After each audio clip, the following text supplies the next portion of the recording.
Edward Soldier here, and I'm back to talk about Star Trek Discovery Season 4, Episode 13, and my thoughts on the final episode of Star Trek Discovery. Oh my fucking god. What a waste of fucking time. Holy shit, that was bad. And it's the same fucking mistake as last season with the ridiculous reason for the whole fucking series. Oh my fucking god. And the Star Trek never took sides in politics, but that's the president of Earth. That's the fucking president. Are you taking the fucking piss? I'm not American, but I know who that woman is because Jesus Christ, you gotta be fucking kidding me. No. God. Oh, bloody hell. God. This episode was fucking terrible. The whole fucking thing was shit. What the fuck?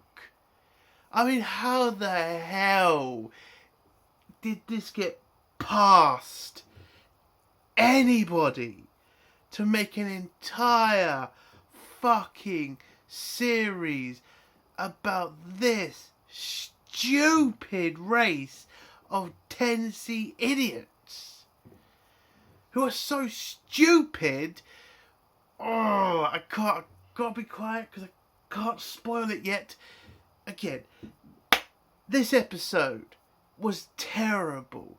The fucking story fucking didn't make sense at some points. Other points it was rushed. Other fucking parts was outright fucking ridiculous. This whole fucking thing was terrible. And I can't fucking believe this fucking show is going to get another fucking series. How are the writers this fucking bad at writing? Oh, I gotta go into spoilers. Fuck it. Listen. It gets a 0. It's a fucking shit episode. It's 0. It's slow, it's stupid, and the fucking political shit is so fucking obvious. And if this episode did not tell you where this show stands, I don't know where to fucking tell you. If you try to tell me there's no politics in this show, if you try to tell me they're not taking sides, please shut the fuck up. Because this episode, oh, it fucking shows you what side they're fucking taking. And again, Star Trek used to be apolitical, but goddamn, they shoved that down the fucking tube, didn't they? Jesus, terrible episode. I'm going to spoilers now. So in 3, 2, 1, spoilers. So, we find out in this episode, and we've pretty much known this for a long time now, but let's just get out of the way. The Tennessee are fucking morons. Because apparently when they send off their deadly weapon to collect shit for them, they don't check for life. And they just send a DMA wherever they want. So they don't check for life, they just kill everybody. So this entire fucking series was basically about a species that is so powerful that they can send wormholes wherever they want, but are so stupid they don't check for life. So it's all an accident. This whole fucking thing was just an accident on the 10C side. That's this whole... How can you have done it again, Discovery? How can you do this How? Last season, it was because a fucking kid was depressed. This season, it was an idiot who can't fucking... Just oversight. It's like... How? How the fuck does this show exist? How do these writers not get fired? You're telling me a species that powerful don't check for life. They just send the DMA wherever they want. Are you fucking kidding me? So this race is just stupid. So basically, this series is about stupidity. So the last season, it was about fucking feelings. This series is just about stupidity. I mean, come the fuck on. Are you fucking kidding me? So this all comes down to the DMA are stupid and they don't check for life and they just rip apart galaxies because fuck it. Fucking hell. I was joking at the start of this series when I said, oh, I think it's going to be a stupid reason for this whole thing. It was a literal joke because I didn't think they'd do it again. They fucking done it again. A stupid reason for the DMA to exist and for this whole situation to have happened. Are you fucking insane? How the fuck do these people get jobs if they are this fucking stupid? I mean, for fuck's sake, that's 2 fucking seasons now with stupid fucking endings and stupid fucking reasons for things to have happened. Fucking hell. And again, to the arseholes who fucking say this show is not political, or this show doesn't take sides, or there's no wokeness, the ending of this episode is a literal Democrat who hasn't been elected being made the president of Earth. Are you fucking kidding me? I'm from the UK and I know who this person is. Are you kidding me? You make her the president, even though is she like a racist something? Like she hates white people? I mean, like it's something to do with Georgia. I don't know everything about this woman, but I do know she's a Democrat. I do know she's a politician. And they put her as the president of Earth. I couldn't fucking believe it. I don't know her name, but I know she's a Democrat. And I know there's something to do with... And isn't she like a woman who says that election was rigged stuff? Like, didn't she say her election was rigged? I mean, calm the fuck on. Like, why? Why would you put her in there? Star Trek has never done that. It has never put politicians in... Well, when I say politicians, I mean people who are literally in parties right now.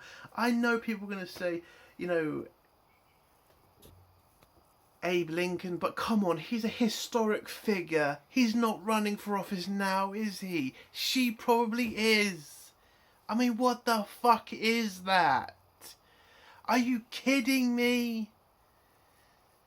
Oh, Tilly came back. Yay.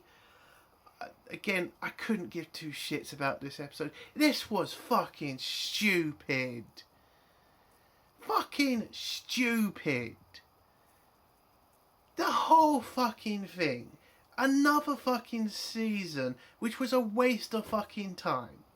Because it was a dumb reason for the situation to have happened, and it was a dumb reason for... So I'm just absolutely fucking pissed.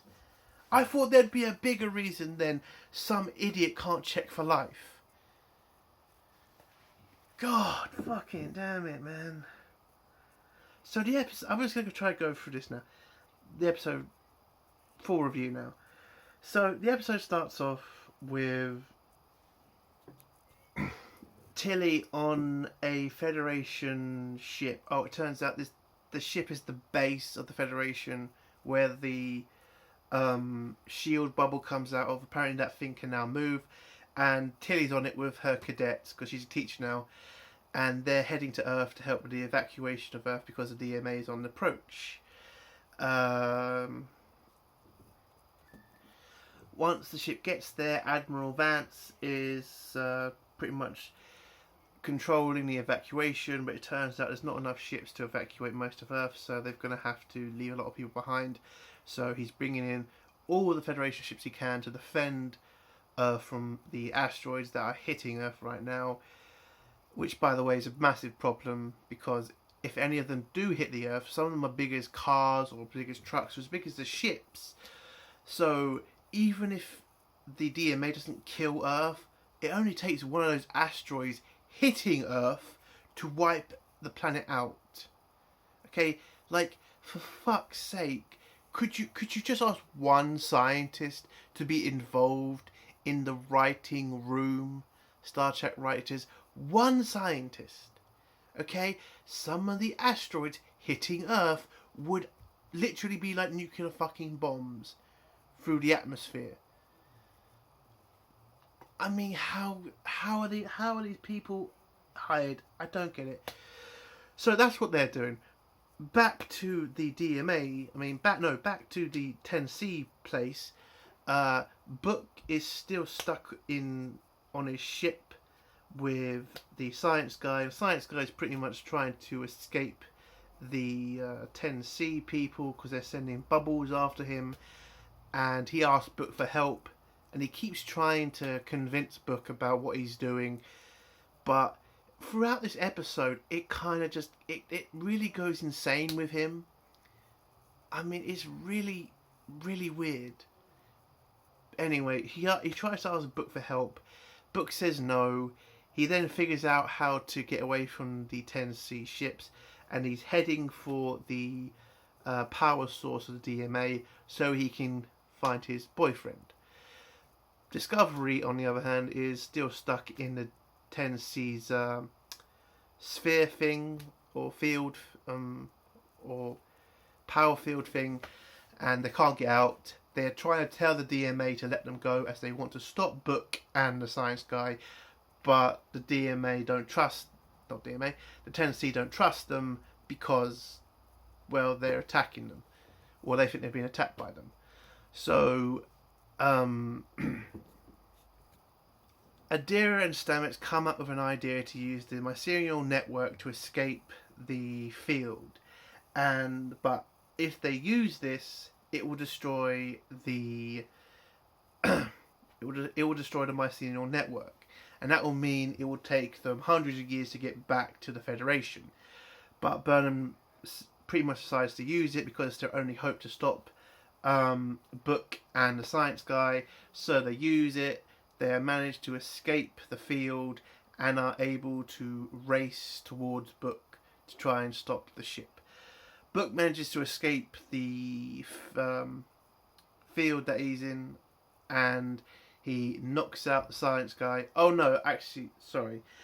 The science guy tries one last attempt to convince Book to come back on his side by telling him that his family will be waiting for him in the parallel universe. But then the engineer woman, or comedian, whatever she is, tells him that's not the same person, it's just a lookalike, it would never be the person that you actually loved, like her wife. And Book pretty much agrees with her, and then we get this kind of like weird moment when they're trying to convince the science guy that the person that he wants to meet back up with would not be the same person, even though that person transported himself to the parallel universe, so he would be the same person. Again, the writing is very shit with Discovery. You really have to work your ass off just to understand what the hell they're trying to do here. Because again, you've got two people trying to convince one person that his friend who jumped to the parallel universe is not the same person, even though he is the same person. It's fucking dumb. It's absolutely dumb. Anyway, Book manages to escape the cell. He knocks out the science guy. The engineer woman pretty much tells Book that they can't stop the ship, and the science guy puts like some protectional lock on it, so they can't turn the ship around. And so Book says to the engineer woman, go back to Discovery and tell them what's happening. She does. She gets back to Discovery. She informs Michael what's happened, and Michael then makes up a plan to try to stop the ship by using one of their shuttles to just crash into Book's ship and blow up before it destroys the power source and destroys the 10C. So she had to pick a pilot. She was looking at Deadmore, but the general from Earth volunteers, and she gets into a shuttle and heads off to try and stop Book. We then go back to Book, who is with the science guy, and manages to convince the science guy to try and help him stop the ship. But it turns out they can't do it because he's put some magical lock on the ship. And so he just tells Book to get out of here, and he'll try to stop the ship himself from destroying the power source. And he says that this may be his final chance to get home to see his boyfriend. And so he's going to stay on the ship. When it blows up, it may be enough power to send him in the parallel universe. So Book gets sent back, and the general woman crashes the shuttle into Book's ship, which stops it from hitting the power source. But the ship blows up with a science guy on it, and we don't know what happened to him. He's probably dead, but he's probably in the parallel universe. We never find out. They never really do explain it. But Book's transport to Discovery goes wrong, and then apparently Book is dead, and Burnham has this really emotional scene. Bullshit, because we all fucking knew Book wasn't dead. We all fucking knew that. It was a waste of fucking time. Just have Book fucking be on the ship. We know he's not dead. Yeah, waste of fucking time. Like, we know he's not dead. Why are you wasting our time with this? Fucking get on with the fucking episode. So the 10C send Discovery a signal and tell them they're ready to talk to them and start negotiations or whatever. So they get to the shuttle bay. They take a shuttle to speak to 10C. By the way, we never find out the real name of the 10C. We just know that they're called the 10C. That's about it. We don't find out their real name. Don't know why. We just don't. So they land on the planet. Oh, I forgot about Tilly. Oh, Tilly. So Tilly's with the Admiral. They're trying to evacuate Earth. And Tilly and the Admiral pretty much realises they can't save everybody. So he's going to sacrifice himself by staying on the ship, using the ship's defences to, stop as many asteroids as he can. Tilly tells her cadets to head back to the ship.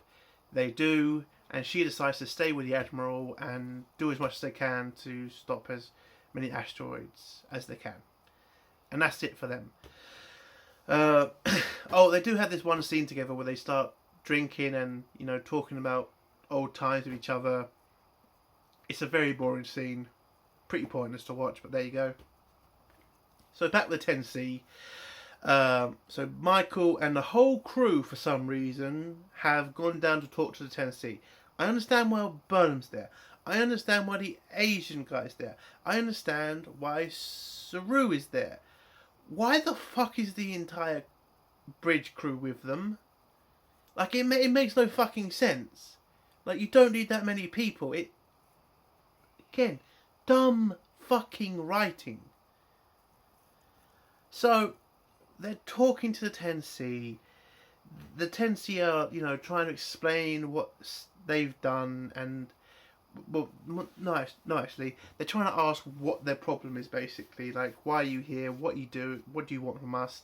Michael then tells them, your DMA is destroying us. It's going to kill our world. They ask why you're so sad, and it's like, you're pretty much going to destroy our world. And the 10C are not they're not many 10Cs. It's only one 10C. It's like the Borg. It's like a one-minded group. So they don't see groups of people as like one or two people. They only see a group of people as one group. So Michael has to explain to them. Well, no, the president has to explain to them that they are one of many. Yeah, this is pretty much boring bullshit, but that's what they have to do. So they explain what they are. The 10C agree. Then the 10C then turn off the DMA and move it away from Earth. Earth is saved, yay.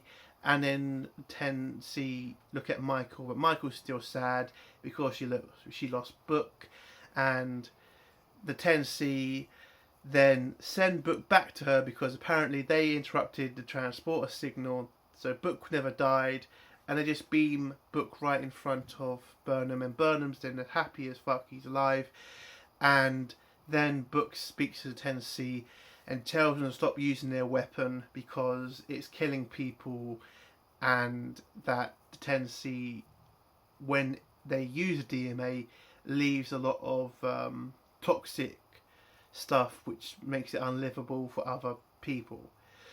So the 10C agree not to use the DMA ever again, and they send Discovery back to Earth with the 10C technology for the last time. When they get back to Earth, they all get a celebration, yay, cheers, blah blah blah blah. And then the episode pretty much goes to the ending where the president of Earth, it goes with Michael explaining that the Federation are coming back together, and Doria is in talks with rejoining the Federation, and Earth is also in talks to rejoin the Federation. They send up a delegation to talk to the president of the Federation, but the president of Earth turns out to be a Democrat, and again, it's just stupid. Like, why bring a politician into this? I'm not asking for a left-wing politician. I'm not asking for a right-wing politician. I'm not asking for a centrist. I don't want any politicians in Star Trek. I'd rather just enjoy the show. Anyway, the president comes up, says to the president of the Federation, Earth wants to rejoin. They agree. Then there's a scene between Michael and the president that's talking about, going out and exploring new worlds and all that shit. Again, I'm just pissed off. Fucking waste of time, this show. And then the episode ends, and I'm done. Fucking worst episode of the season. A fucking dumb reason for the DMA to exist. A dumb reason for this whole thing to be resolved. I can't believe they've done it again. An entirely pointless fucking season again for the dumbest reason. The dumbest reason. What a waste of time. How this show survives is beyond me. There's nothing good here. It's just a terrible show. Fucking cancel it. And that's the end of my review. If you like this review, give it a like. If you dislike this review, give it a dislike. And if you like my content, do think about subscribing. Hail the fandom is. Long live CG and fuck SJWs. Bye.